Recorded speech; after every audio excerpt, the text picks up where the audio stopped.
শুভেচ্ছা। আমার এখনকার নিবেদন, একদিন সব অভিমান ফুরিয়ে যায়। একসময় অভিমান করতাম মার ওপর, সময়ের ওপর, এমনকি নিজের ওপরও। মনে হতো আমাকে কেউ বুঝলো না, আমার অনুভূতির মূল্য কেউ দিল না।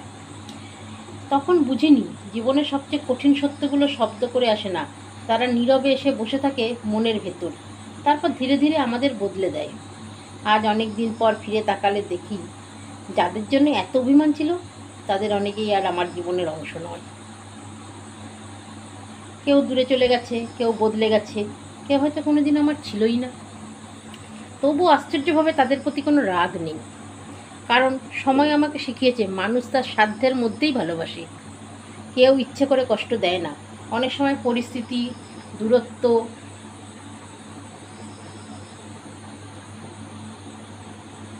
কিংবা নীরবতাই মানুষকে আলাদা করে দেয়।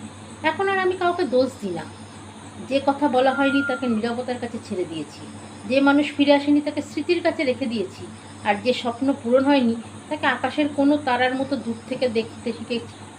জীবন আসলে খুব ছোট, এখন প্রতিটি ক্ষোভ, প্রতিটি অভিযোগ একদিন ক্লান্ত হয়ে যায়, শুধু কিছু অনুভূতি থেকে যায় যাদের কোনো নাম নেই।